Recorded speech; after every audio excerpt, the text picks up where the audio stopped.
குஜராத்தில் போலீசார் தன்னை பிடிக்க வந்திருக்கிறார்கள் என்பதை தெரிந்து கொண்ட குற்றவாளி அடுக்குமாடி குடியிருப்பின் 5வது மாடியிலிருந்து குதித்து விடுவேன் என்று போலீசாரை மிரட்டிய பதைபதைக்கச் செய்யும் வீடியோ காட்சிகள் வெளியாகியுள்ளது.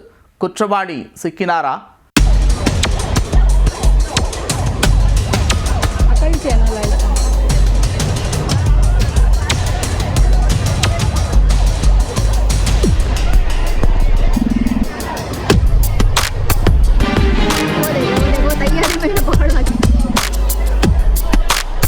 போலீசார் வீட்டுக்குள் அதிரடியாக நுழைந்ததும் தப்பி ஓடுவதற்கு வழியில்லாமல் 5வது மாடியின் ஜன்னல் வழியாக வெளியேறி தற்கொலை செய்து கொள்வேன் என குற்றவாளி மிரட்டிய காட்சிகள்தான் இவை. குற்றவாளிக்கு கும்மாங்குத்து கொடுத்து அரசு செய்யலாம் என வந்த போலீசார் கடைசியில் காலில் விழாத குறையாக கெஞ்சி கூத்தாடியுள்ளனர். சுமார் 3 மணி நேரம் நடந்த பேச்சுவார்த்தைக்கு பின் நடந்தது என்ன? குஜராத் மாநிலத்தில் துப்பாக்கிச் சூடு உள்ளிட்ட பல்வேறு வழக்குகளில் தேடப்பட்டு வந்தவர்தான் அபிஷேக் தோமர்.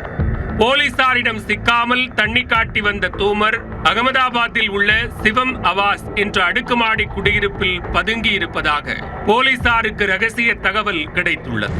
இந்த முறை விடக்கூடாது என கங்கணம் கட்டிக்கொண்டு களத்தில் இறங்கிய போலீசார் அபிஷேக் தோமர் தங்கியிருந்த அடுக்குமாடி குடியிருப்பை சுற்றி வளைத்தனர். 5வது மாடியில் தோமருக்கு போலீசார் சுத்து போட்டு விட்டனர் என்பது கடைசியில்தான் தெரிய வந்துள்ளது.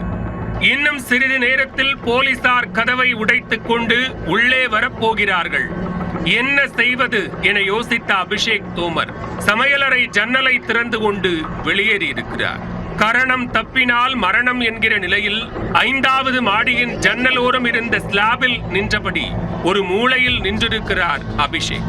கதவை உடைத்துக் கொண்டு உள்ளே வந்த போலீசார் ஆளை காணாமல் தவித்துள்ளனர். ஜன்னல் வழியாக எட்டி பார்த்தால் உயிரை கையில் பிடித்தபடி கண்ணில் மரண பயத்துடன் நின்றிருந்த அபிஷேக் அருகில் வந்தால் குதித்து விடுவேன் என மிரட்டி பெரும் பரபரப்பை ஏற்படுத்தி இருக்கிறார். சரணடைந்து விடுமாறு போலீசார் எச்சரித்தனர். ஆனால் சரணடைவதை விட சாவதே மேல் என்று அபிஷேக் போலீசாரிடம் வாக்குவாதம் செய்துள்ளார். சிறைக்கு சென்ற பின்னர் நீங்கள் என்னை எவ்வளவு மோசமாக நடத்துவீர்கள் என்பது எனக்கு தெரியும், அதற்கு மரணமடைவதே மேல் என்று அபிஷேக் திட்டவட்டமாக கூறியிருக்கிறார். சுவற்றின் ஓரத்தில் நின்றபடி அபிஷேக் தோமர் மிரட்டல் விடுத்ததை பார்த்ததும் ஏராளமானோர் கீழே கூடினர். போலீசார் அவரை கண்ணியமாக நடத்துவதாக சத்தியம் செய்தனர். ஆனால் அதை அபிஷேக் நம்பவில்லை.